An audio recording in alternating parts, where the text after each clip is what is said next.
화성특례시의 미래는 화성특례시를 바라보는 상상력의 크기에 달려있다고 생각합니다. 이때 제가 말씀드리는 상상력은 단순한 공상이나 망상이 아니죠.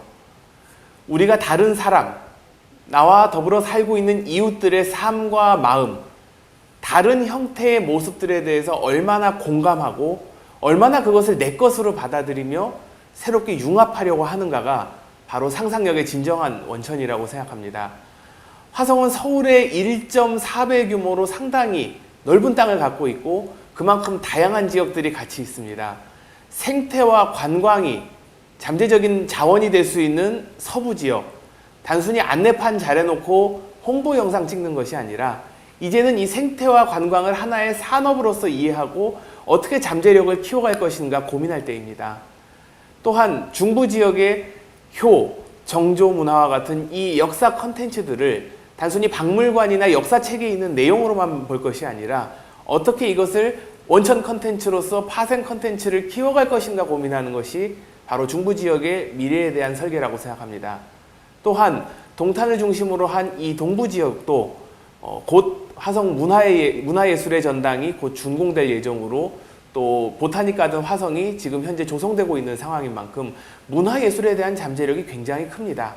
행사 한번, 전시 한번, 공연 한번 해준다라고 생각하지 말고 어떻게 지역의 문화들을 아낌없이 놓침없이 컨텐츠로 만들어서 새로운 것들을 창조해낼 것인가, 주민이 어떻게 문화적으로 살 것인가를 같이 고민하는 모델이 나와야 된다고 생각합니다.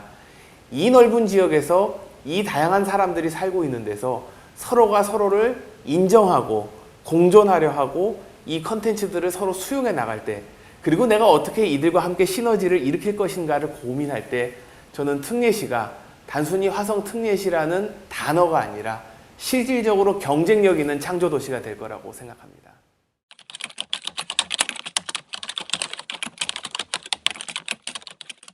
옛날에 가장 한국적인 것이 가장 세계적인 것이라는 말이 있었죠. 저는 이제 이 말을 조금 바꿔서 가장 지역적인 것이 가장 국가적인 것이라고 말씀을 드리고 싶습니다. 정치에 대해서 최근에는 많은 분들이 관심을 갖고 계시지만 불과 얼마 전까지만 해도 우리 청년들 스스로도 정치에 대해서는 관심을 갖지 않고 최대한 멀리 하려고 했었죠. 어려워서 또는 남들과 싸우기 싫어서 이런 이유들로 정치에 대해서 관심을 갖지 않는 동안에도 정치는 우리의 삶을 끊임없이 좌우하고 있습니다. 그렇다면 정치에 관심을 가져야 된다는 얘기를 하기에 앞서서 무엇보다 우리가 어디에서부터 관심을 시작할 것인가를 말씀드려야 될 것 같은데요. 바로 걸어서 5분 안에 만날 수 있는 우리의 생활 반경, 지역의 문제에 대한 것입니다. 지금 우리 지역에서 정치를 하고 있고 또 정치를 꿈꾸는 분들 또는 지역사회를 위해서 어떤 의미 있는 일을 하고자 하시는 분들께서 과연 지역 주민들이 일상에서 던지는 당신들의 일상에 대한 그 질문, 수많은 질문들에 얼마나 현장감 있고 유능하게 답변할 수 있을 것인가, 저는 이게 지역 인재의 가장 중요한 조건이라고 생각합니다. 지역 문제를 도외시하고 전국적인 문제, 카메라가 많이 가는 문제, 국가적인 문제에만 관심을 갖고 심지어 지역 주민들을 그곳에 동원하려고 하는 순간 결국은 주민들이 만들어가는 시민의 정치는 살아나기가 어려워질 것입니다. 지금 지역에 가장 필요한 인재는 지역에 대한 지역 주민의 질문에 답할 수 있는 인재라고 생각합니다. 저도 그런 사람이 되도록 노력하겠습니다.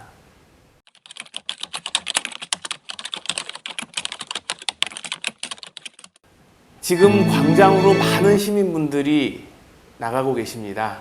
저도 함께 했었고 같이 목소리를 냅니다. 그러나 사실 본질적으로 굉장히 안타깝고 회의감이 들 때가 있습니다. 몇 년 전에 우리는 똑같이 촛불을 들고 나갔었습니다. 그때 우리가 꿈꿨던 세상이 과연 이런 세상이었을까요? 저는 아까도 말씀드렸지만 이제는 시민이 일상에서부터 정치에 관심을 가져야 된다는 말씀을 드리고 싶습니다. 결국은 세상을 바꿀 수 있는 궁극적인 힘, 단기적인 힘이 아니라 궁극적인 힘은 시민에 있다는 것을 저는 끝까지 믿고 있습니다. 정치는 지금 어느 때보다 갈등이 심해지고 있는 상황입니다. 그래서 일반 다수의 선량한 시민들이 정치를 외면하고 정치를 포기할 수밖에 없게 되는지도 모르겠습니다. 이럴 때 가장 중요한 키워드는 문화라고 생각합니다. 사실 정치 쪽에 계시는 적지 않은 분들이 문화를 정치와 결합해서 이야기하는 순간 속된 말로 표와는 별로 관련이 없다라는 말씀을 많이 하십니다. 그렇지만 정말로 시민을 위하는 정치를 하는 사람들이라면 정치가 조금 더 문화적일 수 있도록, 시민의 삶이 조금 더 문화적일 수 있도록 만드는 것이 중요하다고 생각합니다. 제가 아까 화성특례시의 비전을 말씀드리면서 이야기했던 다른 사람의 삶과 마음에 공감하는 상상력, 그리고 표현할 수 있는 능력, 다른 사람의 표현을 받아들일 수 있는 능력, 이것이 바로 정치의 능력이자 문화의 능력이라고 생각합니다. 문화 시민이 만드는 문화 국가가 청년 백현빈이 꿈꾸고 있는 내일의 대한민국입니다.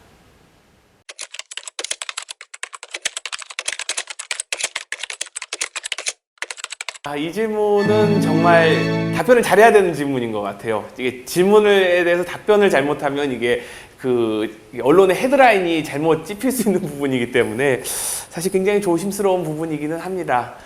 그럼에도 불구하고 한 가지 확실하게 말씀드릴 수 있는 것은 제가 최근에 시민 여러분들께 드리고 있는 명함에 있는 타이틀, 시민이 꿈꾸는 만큼입니다.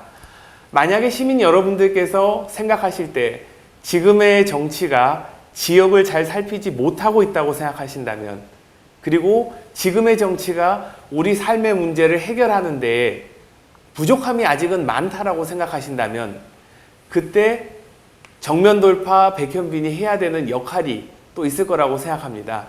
지금 제가 여기서 어떤 역할을 하겠다라고 말씀드리는 것보다 바로 그런 지금의 현실 속에서 우리 시민들께서 저에게 필요한 역할이 있다고 말씀 주신다면 저는 그 역할을 망설임 없이 정면으로 돌파하고 해내겠습니다.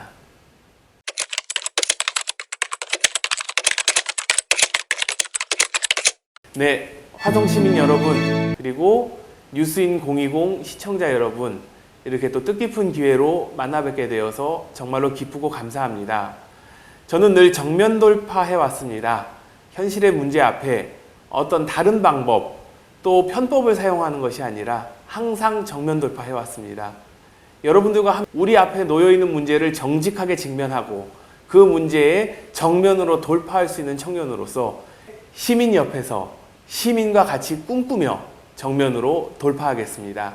여러분 감사합니다.